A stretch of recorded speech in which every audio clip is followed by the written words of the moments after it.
higher doses than you expect. It may take different combinations than you expect. I fear opening up another Pandora's box without having a better way of controlling the milligrams, how much, how often, the things that, to me, the medicinal medicines, and I'm not opposed to alternative medicines, but I am opposed to alternative medicines with the potential side effects and societal problems that I see with this. I think you brought up a very nice point about end-of-life issues, and certainly making people comfortable at the end of life is most of the time is about all you can do. You know, the treatment of the disease is well beyond the scope of trying to. You're simply taking care of the patient, trying to make their end of life as comfortable as possible. Cannabinoids definitely probably will have a therapeutic advantage in that because of, and depending on which one you use, of course, but you know, the three that are currently recognized by the federal government are just very limited in the spectrum. The Marinol, or dronabinol as the generic term, is actually a synthetic compound that's not from God, I can't even talk this morning. It's not cannabis derived. It's a synthetic compound that mimics THC. And it certainly has been found in some patients to be beneficial in chemotherapy-induced nausea and also in stimulating appetite.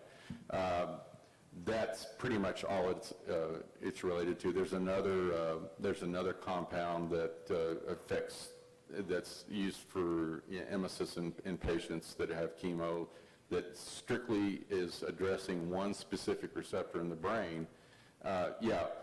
Epidiolex is yet, I think, actually to hit the market. It was released in June of 2018 by the FDA. It is going to be prohibitively expensive, and there is probably going to have to be some type of programs available to, and the drug manufacturers a lot of times help with cost, but you know, they're not going to bear the entire cost. But there are some. It's nice because it's indicated in a very narrow area for these in seizure disorders, and it may, as Representative Eccles alluded, be more beneficial in some of the other seizure disorders as time allows us. But the use of cannabinoids and cannabinols in the treatment of end-of-life issues is something that I think in the future may honestly be very beneficial to these patients. It's just that we have no specific experience currently with it. Thank you, gentlemen.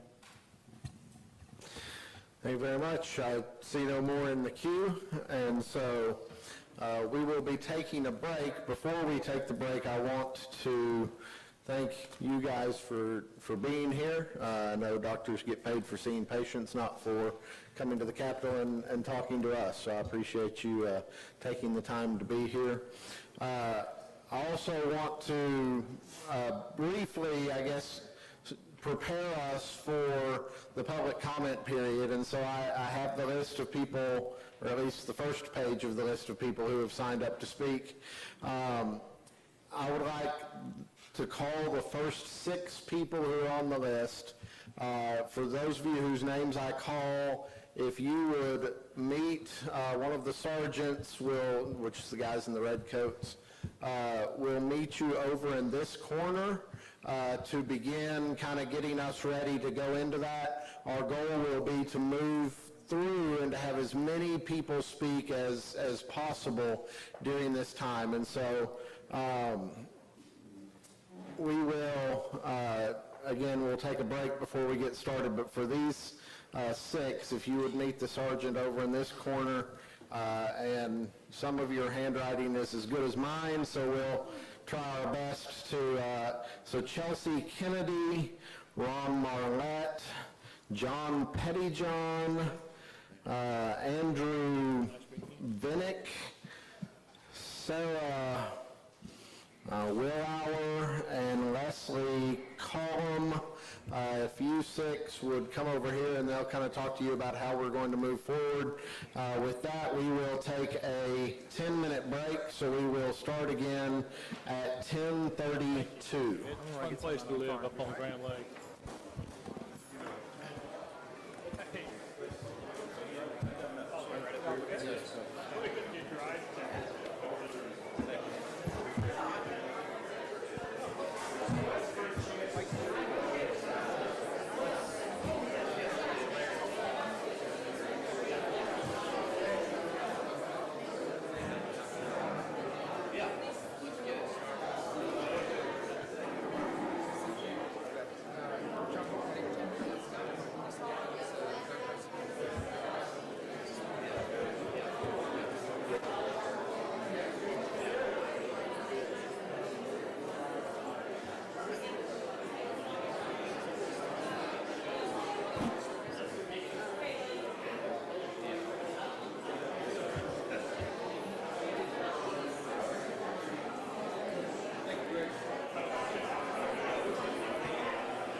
Sir, will I be sitting here or over there being?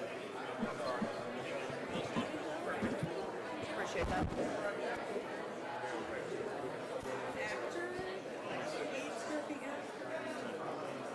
You don't know?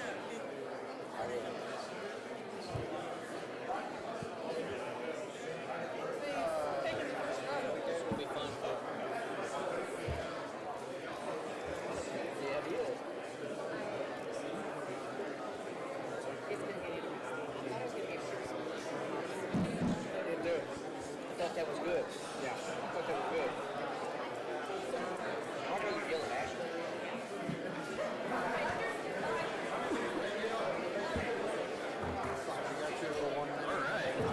So that you can wave that at them, and then you just tell me what file it is. I gave you two options. Which one is it? You want this?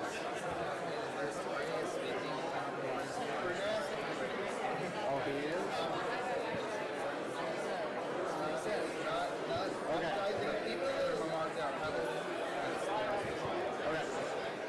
Thank you.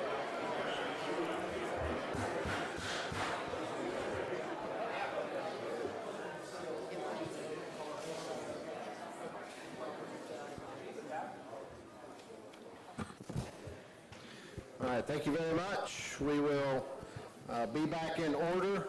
The way that we will do this, this is not a normal meeting whatsoever in this building. So let me attempt to give some boundaries, give some rules, and let everyone know from the top how we will handle this. Each speaker will have a maximum, and I want to emphasize maximum, of 5 minutes. There are more people signed up than we will be able to get to today. So if you only want to use one of your 5 minutes, there is someone else in this room that will be very thankful that you did that. If you only want to take the microphone and say, I agree with the person before me, that is okay too. You do not have to completely restate a position that has been stated already today. We're thankful that you're here. We're thankful that you signed up. We are looking forward to hearing from you, to hear your opinions, to hear the way that you look at the task that is in front of this committee and what we should do and the direction we should go. A few things that are not natural, that all of us when we were elected had to learn is kind of the way that we operate in a meeting like this. And again, it's not normal that we allow public comment and allow so many people to take the floor. And so first and foremost, if you watch what we do either from the gallery or online, you will see that we do not ever address each other. You will address your comments to the chair, so to the two of us. Whatever it is that you need to say, please direct it to us. That keeps everyone from calling each other names and hopefully keeps people from making each other mad. So you can try to make us as mad as you would like, but you will not, and we never are in this room, permitted to address or call names or in any way denigrate someone else who is sitting in the room. We only speak to the chair and give our opinion to the chair. I can pretty well guarantee that as we move forward, someone is going to say something that will make everyone in this room mad. We do not boo, we do not clap, we do not do anything to interrupt, and in all honesty, for a whole lot of us, including one of the doctors that was here this morning, it's pretty intimidating to know that not only are a room full of people, but a whole bunch of people are watching you over the internet at home. Please, I ask that you do not do anything to break the concentration of the people presenting. They've made a big step to put their name on the list and to take a microphone today, and I hope that you will show them the respect that action warrants. We ask that you act with dignity. Foul language is not permitted, and as the chair, I do have the ability to cut anyone off for using foul language, for calling out other members, especially people who are in the room.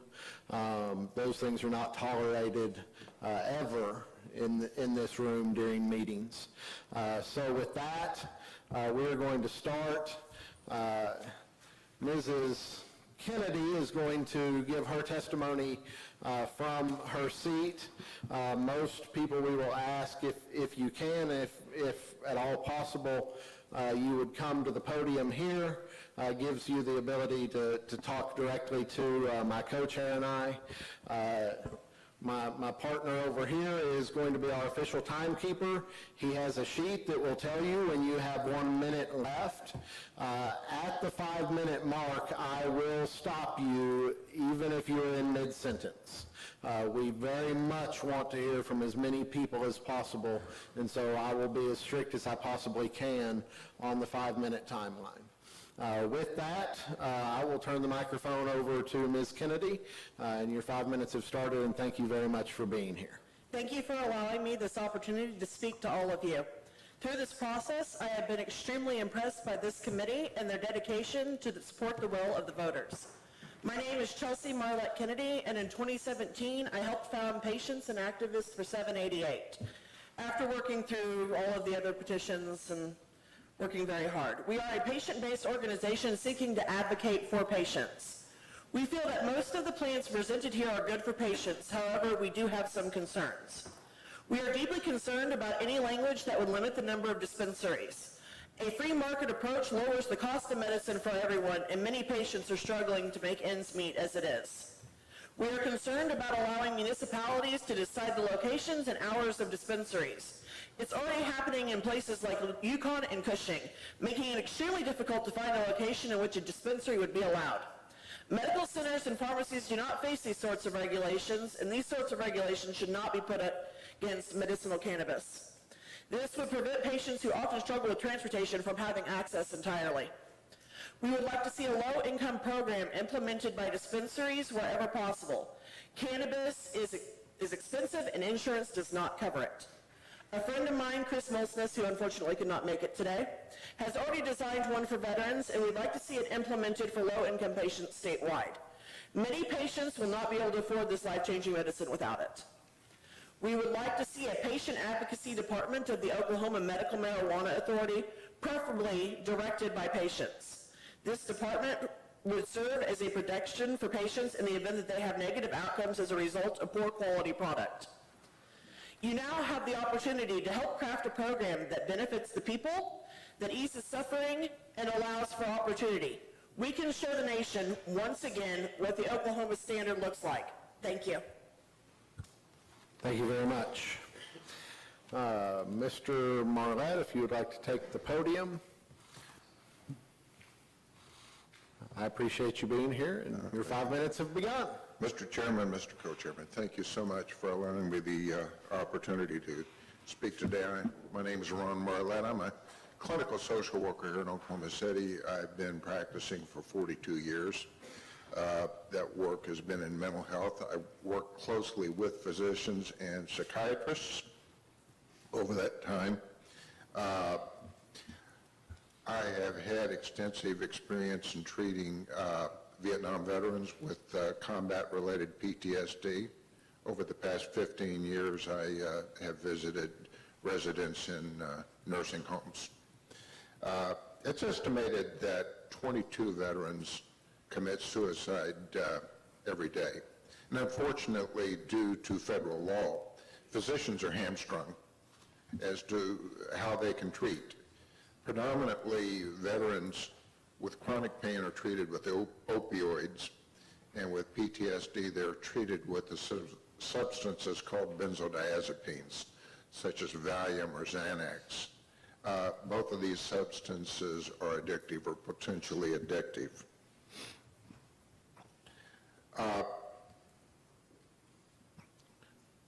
Earlier, Dr. Cox expressed concern about the use of any substance that alters moods. And I would remind the committee that antidepressants alter moods. I sure hope that they would. Benzodiazepines alter moods. They reduce anxiety. I would hope that. I asked Dr. Cox if a person was in a mood where they wanted to harm someone or someone else, if it would be hopeful that we could alter their mood, and he agreed that it would. There was so much concern expressed about mood-altering substances, and I thought, well, if there's that much concern looking at alcohol being the number one abused substance, maybe we should remove alcohol from liquor if we're that concerned about mood-altering substances. There was also a great deal of talk about the fact that there's no research available. That's simply not true. There's an immense amount of research that has come out of Israel.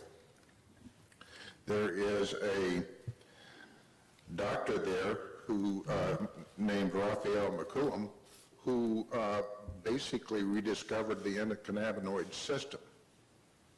That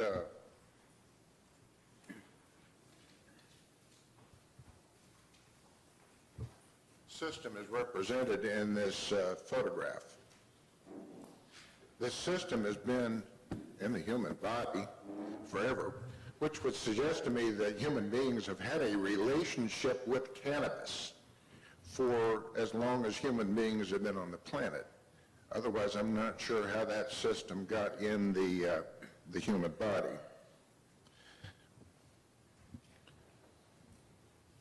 We know that we need to do something to help our veterans. We owe them that. We know that we owe the greatest generation in America far better than they're usually given. It is my hope that we see to it that nursing homes follow the law, allow their residents to get cards if needed, and that nursing homes are allowed to administer cannabis as they as they see fit. Many nursing homes are very concerned about smokable marijuana, and I think that the use of oils and edibles will address those concerns.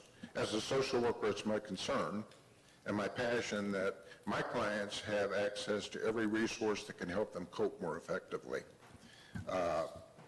I'm very excited about this legislation, and again want to thank you for the opportunity to come and speak with you today. Thank you very much, and great job with the Any questions? Thank you very much. We would never get done if we stopped for questions. Mr. Vinnick, and one thing I have thought that this meeting is scheduled to end at 11:30, so I wanted everybody to know that beforehand so no one gets, mad when they're the next person in line, but we don't get there. Also, if you guys would introduce yourselves when you get up, so that I know there are members of the press and people watching from home who would like to know the names of the people that they're reporting on. So with that, Sure, your 5 minutes begin. Thank you. Well, committee members, thank you so much for having us today. Mr. Chairman, Mr. Co-Chairman, thank you as well. My name is Andrew Vinnick. I come from the state of Colorado. I have no interest in cannabis here beyond the black market, and I will explain that as I continue. We operate 30,600 plants in Colorado under 138,000 square feet of light deprivation greenhouse. And what we've seen in the Colorado market, and which I will speak to here in my concern for oversaturation of licenses, is a destruction of the commodity price. At the greenhouse level and outdoor level, you're able to produce cannabis at a much lower price than you are indoor cannabis.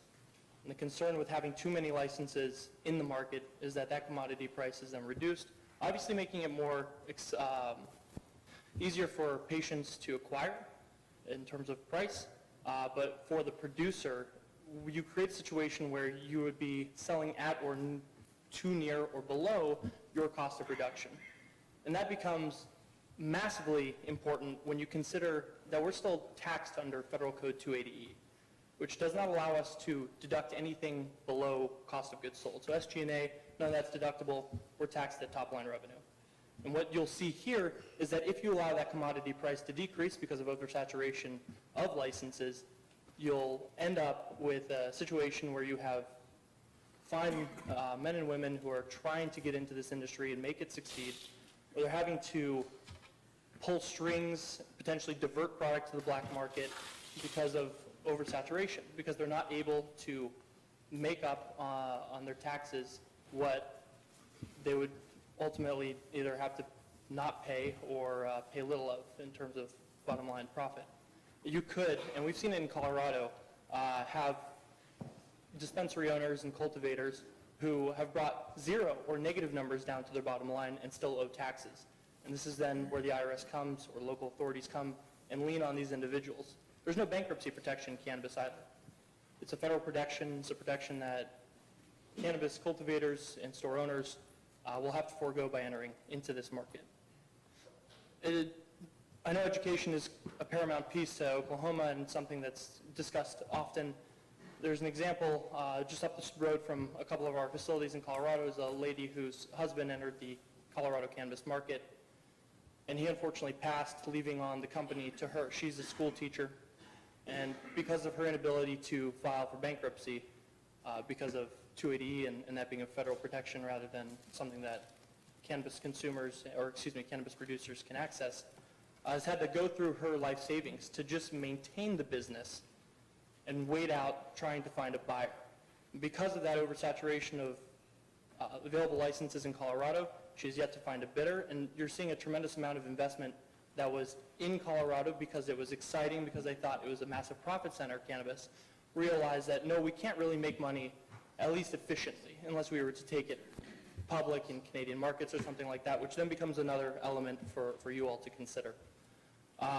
You expand that a little bit and look at Oregon or Washington State, and you have even more saturation of cannabis product in those markets, and where you're seeing now commodity prices well below the $200 mark in those states, which is massively problematic for producers And then, again, leading back to, are they getting leaned on by the IRS or by local authorities? Where are they going to find the money to recoup and pay those taxes? And that's where the concern from an outside resident and, or a resident of the United States, but outside of the state of Oklahoma, but also someone who participates in cannabis and is concerned about this in our own state, is that diversion will occur to the black market as a means to make up the what was lost and what needs to be paid back to the government, so you're not having these situations where you're getting leaned upon. I think this is a paramount thing for you all to consider, especially as you look to protect the citizens of Oklahoma, as well as the citizens of the United States, by virtue of you all taking this enormous step forward in legislation and in how the United States is perceiving cannabis. Thank you so much. Thank you very much. Sarah Winauer. I hope I'm at least coming close on some of your names. Well, it looks like Will Hour, but yeah. Thank you very much, and your 5 minutes of start. Thank you. Sarah Willauer. I came and wrote my name on the list because I'd rather have it on the list and want to say something than not have it on the list and want to say something. So I wrote this just a few minutes ago. I'm just a regular citizen that has followed medical marijuana across the country over the last 5 or 6 years, and I've researched very extensively all aspects of medical marijuana, the businesses, the patients, all aspects. Before the vote on 788, I read Senate Bill 1120 and House Bill 3468. I have family and friends that have been affected by addiction in the opioid crisis, and I've followed research on medical marijuana and helping people withdraw from opioids. I'm interested in every side of this industry, but the research side of this industry is where my heart is. I want to help people. I want to find the potential I know exists in this plant to heal people and prevent illness and injury. I feel like doctors have taken a wrong turn at some point, and I know they're not here, but their job is to first do no harm. And, you know, they stand up here and talk about synthetic THC products and synthetic CBD products and say, you know, that they helped pass a bill approving their use, but they have a problem with the whole plant of medical marijuana, and that makes absolutely zero sense to me. Doctors in the state need to start preventing illness and teaching their patients how to be healthy and how to prevent illness through diet and natural supplements. It's common sense that the natural form of a chemical is safer than the synthetic form. I mean, you don't have to have a degree to know that. We have a war veteran that came to speak. I was standing outside with him before the doors opened. He came straight in and signed his name on the paper, and he left with his walker, keep in mind, because you could tell he was so frustrated by what he was hearing from the doctors. He got up and left and didn't have his voice heard here today. We have veterans that want the ability to try medical marijuana to attempt to get off some of the FDA-approved medications that one of the previous speakers spoke about. These medications are killing people. We have veterans and children dying from drugs that are approved by the FDA. We have children that are overdosing on things simple as Tylenol. We have baby food that's testing high in heavy metals. The FDA can't be trusted to do their job. They're approving things that aren't safe. The Oklahoma legislature, I implore you to call a special session and approve the unity bill that the leaders of the medical marijuana movement worked so hard to get finished. It isn't perfect, and there are things that can be addressed later if need be, but we owe it to the citizens and the voters of Oklahoma to do what we have asked of you. You had the opportunity to pass legislation for medical marijuana before June 26th. You didn't take that opportunity, and due to that failure, you're in the position where you have no other choice than to pass legislation that is in the spirit of 788, so that businesses can begin to grow and get product to dispensaries, and patients have access to a safe product that has been tested for pesticides and other components. Oh, I have my time run out? I wasn't paying attention. No. Sorry. Anyway, so that businesses can start growing and patients can start to get their medicine, and we want patients to have access to safe, pesticide-free products. They need to be tested. We know the Department of Health has already come out and said that they can't regulate. They don't have the ability to regulate. They're concerned about their ability to regulate. What are we going to do whenever business licenses start going in on Saturday, and then what? Businesses start opening, people start growing. Somebody comes in and opens a 150,000 square foot cultivation facility, and then whenever legislature comes back in session, they say, oh, there's a 20,000 cap. Well, then what's that person going to do with all their investment that they have and all of that? This has to be addressed before businesses start opening, before any of this happens. And I would suggest that you address that through a special session and voting to approve the Unity proposal. Thank you for your time. Thank you very much. Before we call up one more in the queue, I want to go ahead and the next 6, you guys don't need to get up and move yet, but I just want you to be prepared so that we can transition through the first group to group number 2, so that the next 6 after, again, no need to move yet, Marcus Ray, Lawrence Pasternak, oh man, Willoughby is the last name, first name starts with a D, Jubal Barrett, and Gordon Flick. So, but first we have Leslie Cullum, so if you'd like to come take the podium and tell me how you, I should have said your last name, that would be great. Thank you very much for being here. Hi, thank you for letting me speak today. My name is Leslie Conlon. I've been a registered nurse for the last 15 years. I've done emergency room nursing, also an RN case manager. Actually licensed in 40 states, so I do most of my work in the Northeast. We see a lot of medical marijuana being recommended there. I feel like we definitely have some... I'm on. We're bringing you a new and we have paused your time, so.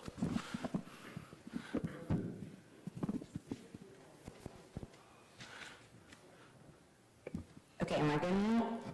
Hopefully. Okay, I've also been a medical activist for cannabis for the last couple of years, and really I didn't start on this because of my nursing, but because of my daughter, and my mom had stage 4 metastatic breast cancer.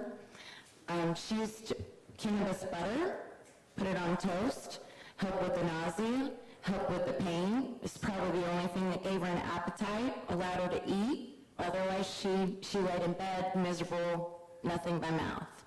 I feel like it helped her move through her process and allow her to die with some peace and some dignity. We've heard a lot of the doctors report that there's opiates and benzos, which are FDA approved, and they're killing people. Medical marijuana does not kill people. There's plenty of research that shows medical marijuana helps with a variety of symptoms, a variety of conditions. Patients report that it does, and we owe our patients that legal access to medical cannabis when it's recommended by a medical provider. Probably my biggest issues that I'm having that I don't feel like we addressed is patient access, like ease of access.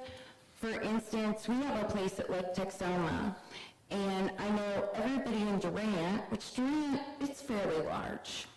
Everybody in Durant, there's no medical provider there that they can go to get the recommendation. So now we've got lots of vulnerable patients that are in these, rural areas that are having to drive 2 hours plus to get that medical recommendation. What if they have no transportation? What if they can't get out of bed hardly? I mean, how do we expect them to travel all the way to the city? What if their financial resources are strapped? They can't get to the city. What if they don't have family? What if they don't have friends? That's not uncommon for an older vet, an older patient. That's not uncommon at all. So these people are left behind. And then another issue I have is the fact that we aren't allowing for any delivery to any of these patients. When we have bedbound patients, when we have terminal patients, Let's just say it happens to be a day, it was my day to go get my medical cannabis, and I woke up and I can't get out of bed. My symptoms are so terrible today. What are they supposed to do if they don't have a caregiver in that option? So I would propose that as far as the rural areas in providing the medical recommendation, maybe we really do need to think about allowing nurse practitioners, physician's assistants, other people rather than just doctors to recommend medical cannabis. It's not a prescription, it's a recommendation. It doesn't require a physician. It really shouldn't. But, and then the follow-up every 2 years. Well, I go to my PCP once a year to get my prescriptions refilled. Otherwise, I never see them because I'm so busy with my other doctors. So I never see them. And I believe as far as the delivery, we need to issue some special transport licenses, whether it be medical professionals, a designated dispensary agent. Somehow, some way, we've got to allow for special transport licenses that are not going to be at the cost of the patient and will be at the cost of the person with the special transport license, and also won't limit them to those 3 ounces. If I'm a nurse and I'm delivering to 20 patients in Durant that can't get to a dispensary, I'm not going to drive back and forth to get them their 3 ounce of product and then go and pick up another 3 ounces for the next patient. Thank you very much for your time. Thank you very much. All right, the 6 people that I called earlier, if you're not already sitting in these front 6 seats, if you could make your way up and take one of those seats, that way it's easier to transition between speakers. So that would be Marcus Ray, Lawrence Pasternak, Willoughby, Barrett, Frick. Oh, and I'm sorry, and Ray Jennings.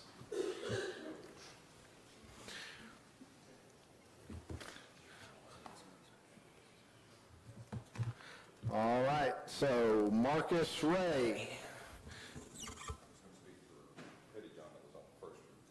I told him he could speak for Petty John. He's with the same group. That's my fault. okay.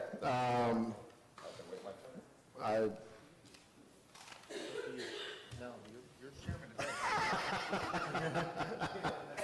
Are you on the list already? Okay, let's wait until you come up on the list then. It's my problem next week. That's, I'd like to point out, that's all my co-chair's fault right there. Marcus Ray. It is.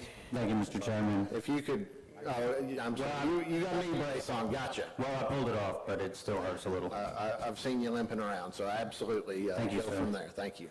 I really don't have a lot to say as far as the law or what we're going to do. I think there's a lot of people working for the law, for the patients.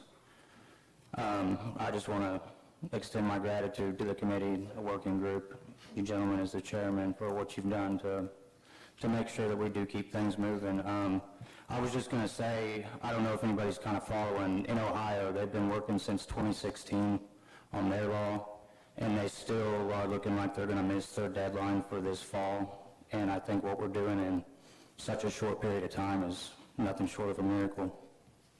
And everybody's doing a great job. So that's kind of about the gist of it. In generality, I think a lot of the questions and problems that some of the people that remain opposed to this, be it doctors, law enforcement, is there are going to have to be some federal changes. That's what we need to primarily emphasize on, that it's not our state to do that, to make federal changes. It is the federal government. It is the United States senators, the congressmen. It's up to them to do that. And so many people, they get mad, but they don't know who to be mad at. And I think at the core of the lack of cannabis research is mainly around the federal government's lack of commitment.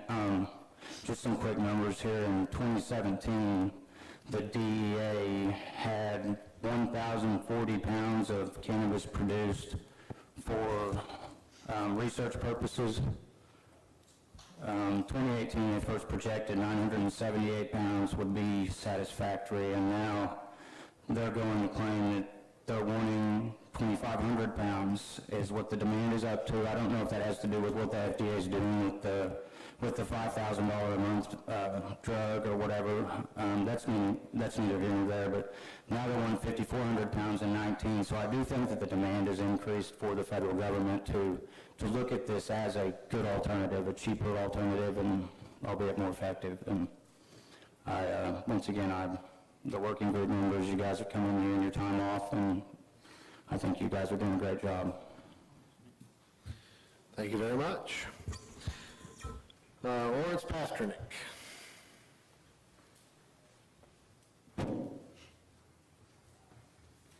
Thank you for this opportunity to speak. Probably like many other people, I had very little understanding, knowledge of, or even really any interest in medical marijuana a year ago. I got curious, basically. I started to read. And I like to read. I read a lot. And I think that over the last 6 months in particular, I've gained a pretty broad understanding of everything ranging from the pharmacology, the botany of the plant, the epidemiology related to its legalization. And I've been speaking about this issue for a while, op-eds in newspapers, talking with people. And one of the concerns that I have is I just feel that a lot of the medical community isn't reading as much as I am. And I'm not a physician. I'm a doctor of a different sort of a PhD, but not an MD. I don't practice medicine. And there are certainly doctors in this state that are reading. My primary care doctor, I believe, is, and there are doctors that are opening medical marijuana practices, of course.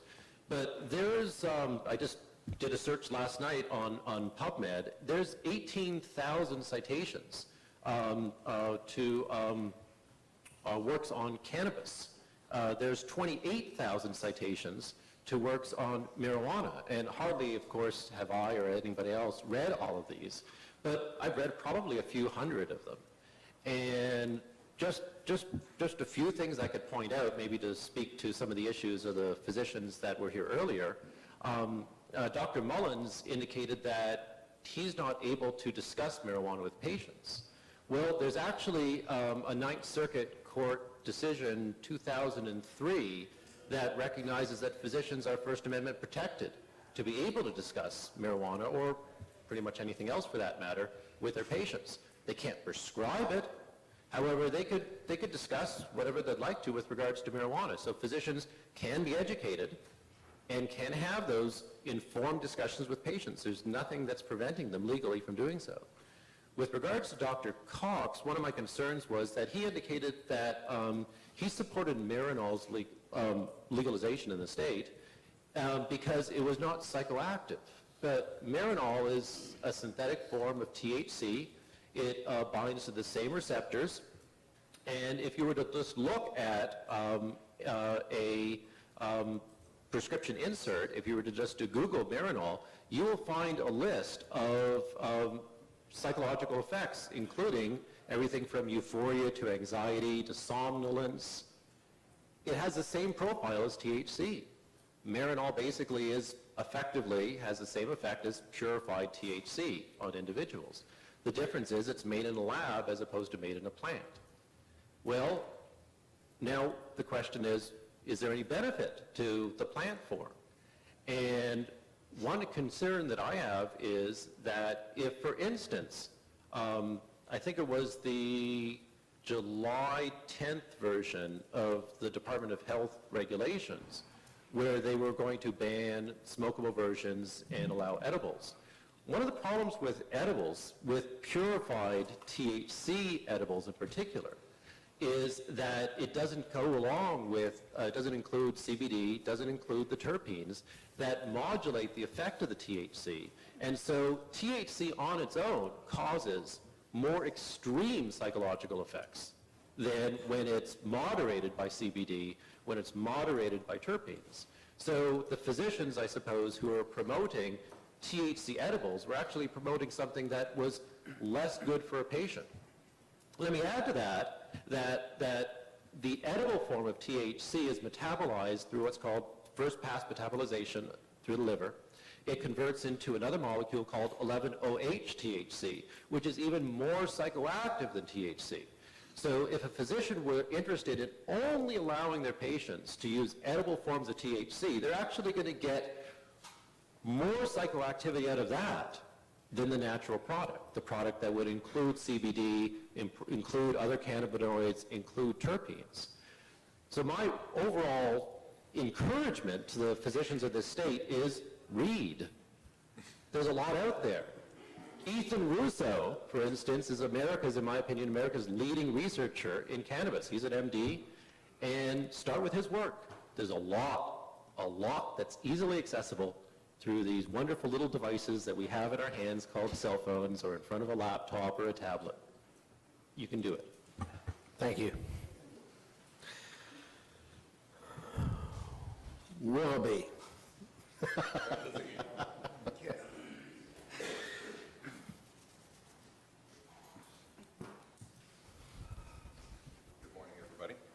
How are y'all doing? Good. Thank you for your time. My name is Dranham Willoughby. I'm with the Oklahoma Veterans Collective for Cannabis. Sorry, I had to get that right. The speaker that was going to come up this morning had a health issue, so I'm going to fill in. I hope I can get everything covered, but here we go. Sorry, I'm a little tall. Get away from the microphone. All right.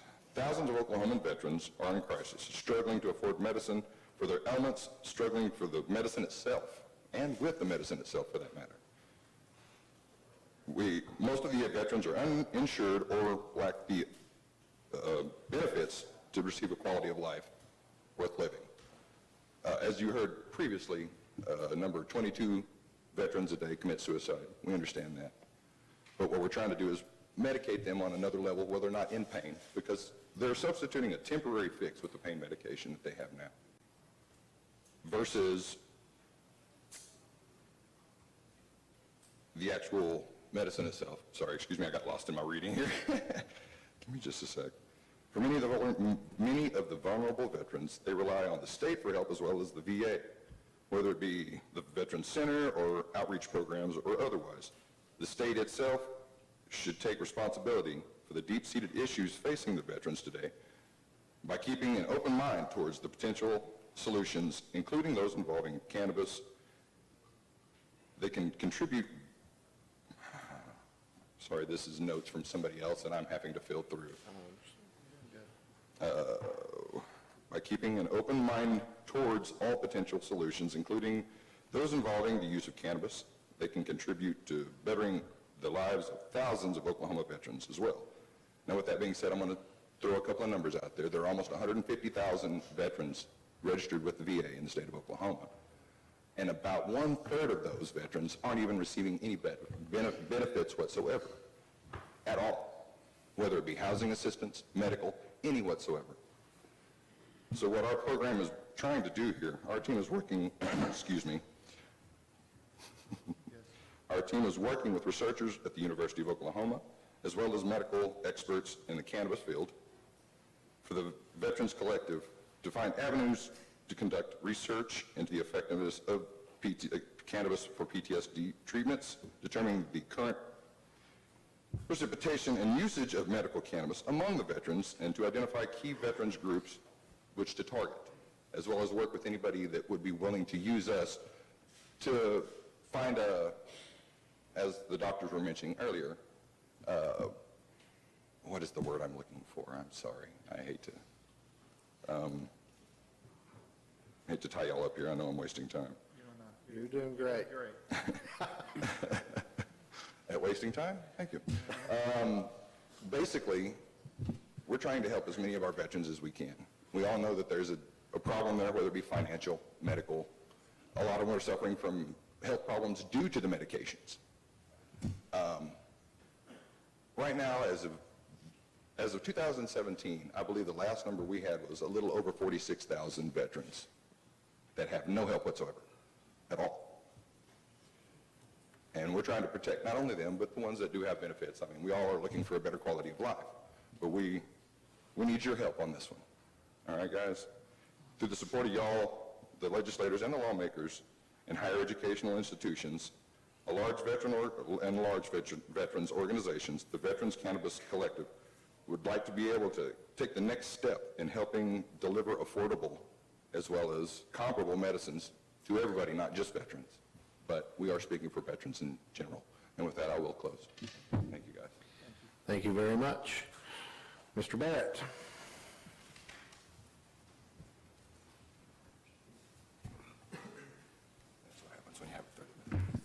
Hello, I'm Jubal Barrett, and I'd like to remind you, don't judge a book by its cover, because I know I look pretty with my mouth closed, but you know what's up.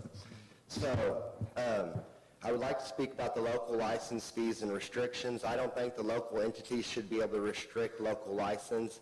I think that we should limit the plant count. Like the individual spoke about earlier from Colorado, if everyone grows 30,000 plants apiece, then obviously we're going to have an issue, and then people's going to be selling out the back door. I've already discussed this with some of the members, and I've emailed the rest of them. But I would like to speak with the public about it. So with that said, I think if you limited 100 plants per license and 100 licenses per individual, you could regulate the amount of product on the market, and it would be less likely that anyone would deviate the product or divergence is what it's called, but you know, look at me.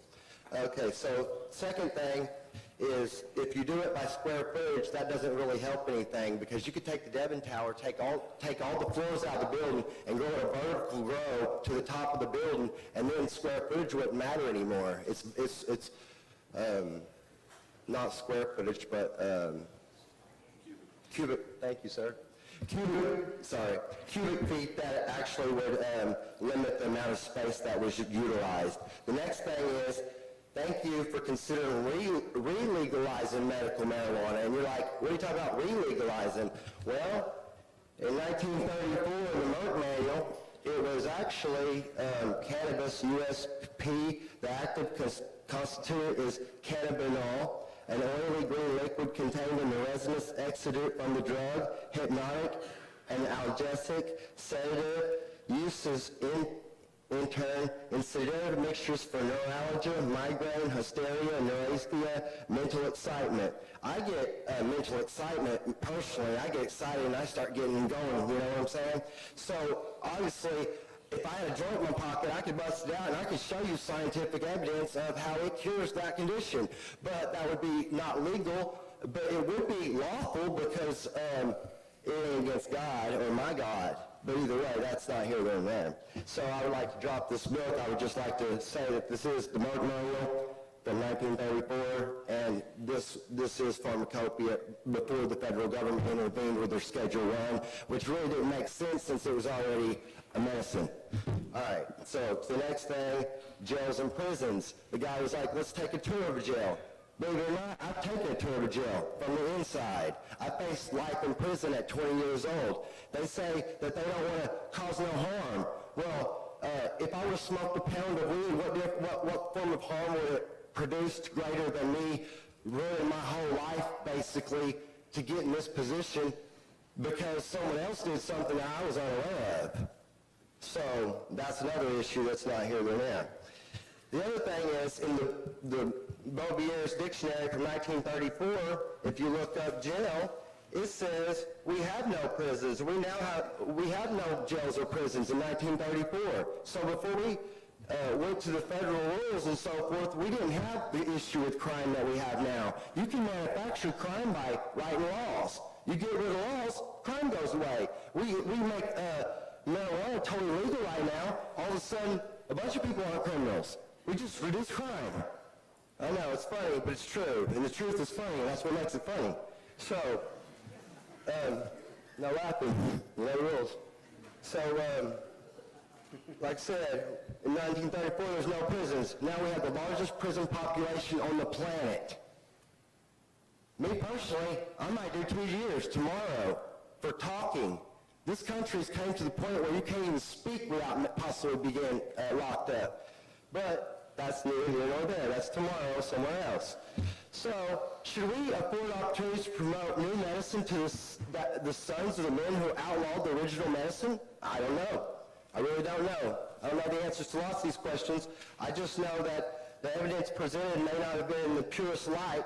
And also, he says that we don't want to broker medicine. Well, legislation is brokering freedom, lobbyists broker laws, doctors broker medicine, lawyers broker justice. Maybe the system is just brokered. You have a nice day. Thank you. Thank you very much. Gordon Flick. My name is Gordon Flick. I'm a 100% service-connected Vietnam-era veteran.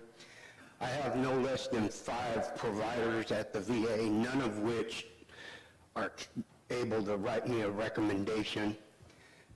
I've been using marijuana for over 40 years. I've also had no less than 6 opiate prescriptions all at the same time given to me by the VA. I suffer from a myriad of ailments.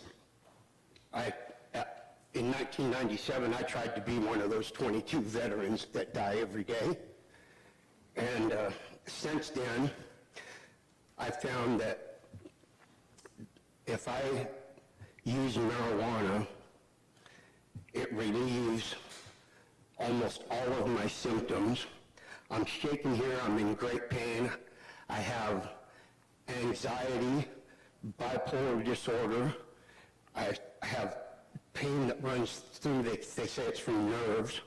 And it was, I laughed out loud when that doctor said what he said about ingrown toenails, because I suffer from ingrown toenails, and when I take opioids, it does something that just, I can't leave them alone.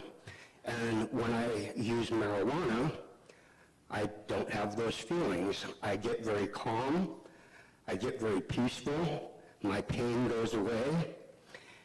And the reason that I came up here to give you that side story, the basics, is because I don't have to pay sales tax in this state, thank you all. I don't have to pay property tax on my house. And once every 3 years, I don't have to pay ad valorem or excise tax on my car. And I think that everybody in this working group should consider, and I found this, I went to DPS for my wife. I was trying to get another disability placard, and one of the very astute employees at the counter noticed that I had a tax-exempt card in my wallet. She said, "Do you know that when you come here, all you have to show us is your 100% disability and we'll give you a placard? No doctor necessary. If anybody else wanted one, they'd have to go get a recommendation from a doctor to get a disability placard. As a 100% service-connected veteran, I don't have to have that recommendation. So I think that we should give me the free weed card the same way I get the free disability placard." Okay? But like you said, laughing out loud is not allowed. But I'm very serious about that. I don't have access to health care, as other people said out here. I don't have other kinds of insurance. The sign on the back of the VA hospital right here in Oklahoma says, "Serving America's Heroes." But what it really should say is, you don't have any other choice. I can't go to any doctor. And the prices that they want, if you go up to Tulsa today, even with the discount, it would cost me about $300 to get a recommendation and license from the state. So I want everybody to consider that as a 100% service-connected disabled veteran from the Vietnam era. I think that we should modify the law to let us have free or extremely low-cost access to medical marijuana. Thank you. Thank you. Oh, wait, I got one more thing to say. Yeah, that's right. See, I didn't use any medication yet today. But I'd also like to thank my professor at OCCC for giving me the ability to stand up here and talk in front of all these people. I got an A in my speech class.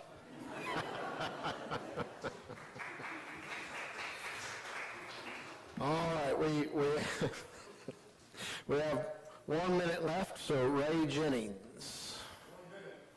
You can have 5, but you'll be the last speaker before we, which is perfect because you're the end of this group of 6. Thank you for being here.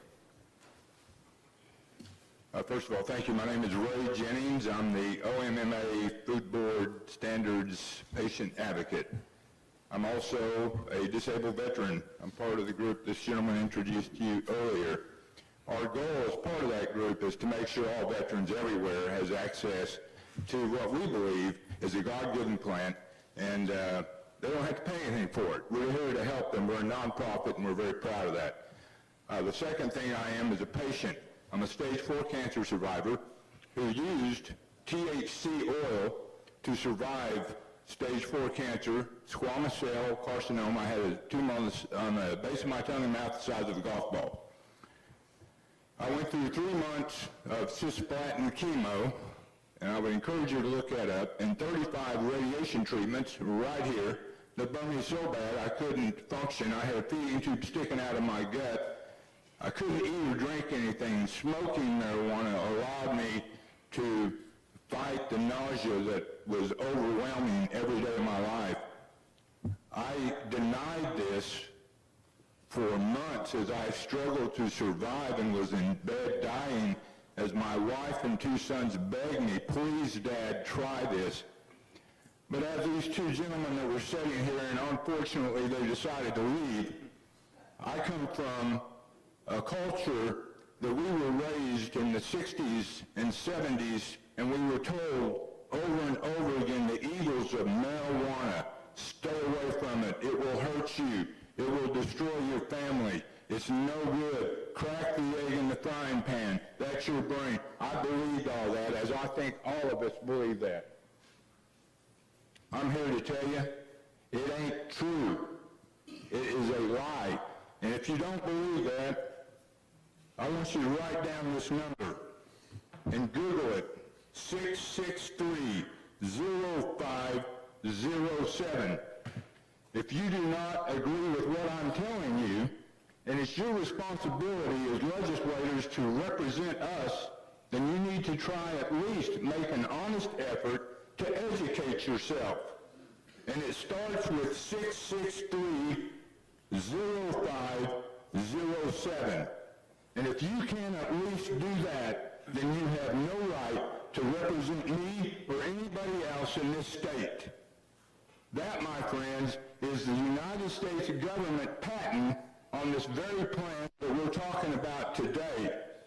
It was filed by the United States Health and Human Services in 1999, and it was approved in 2003.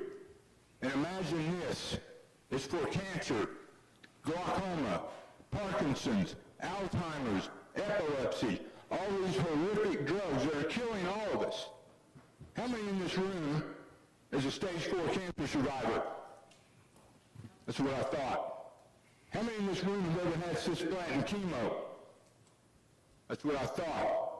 I went through every traditional treatment they had to offer, and I had some of the best doctors, which, by the way, 90% of them, almost every one of them, when I looked at them and told them, when I made a conscious decision to treat myself, to try to survive, they all looked at me and said, yeah, I know.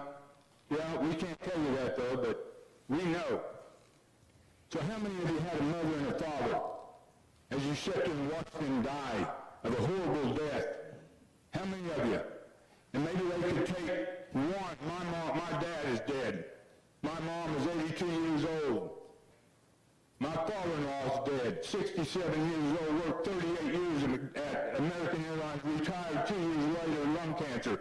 Speaking of lung cancer, Harvard University, and this is something else you need to take responsibility, educate yourself on, filed a study last Friday. Small cell lung cancer tumors, which is 90% of the tumors in lung cancer, small cell. They did a clinical trial inside the lab, and they did it with mice. They put the small cell cancer tumor in these mice. Within 3 weeks, using THC only from the marijuana plant shrunk the tumor by 50%. Now think about that. How many of y'all knew that? No one in here knew that because they don't tell you about it. Is your mom dead? Is your dad dead? Did they die of lung cancer?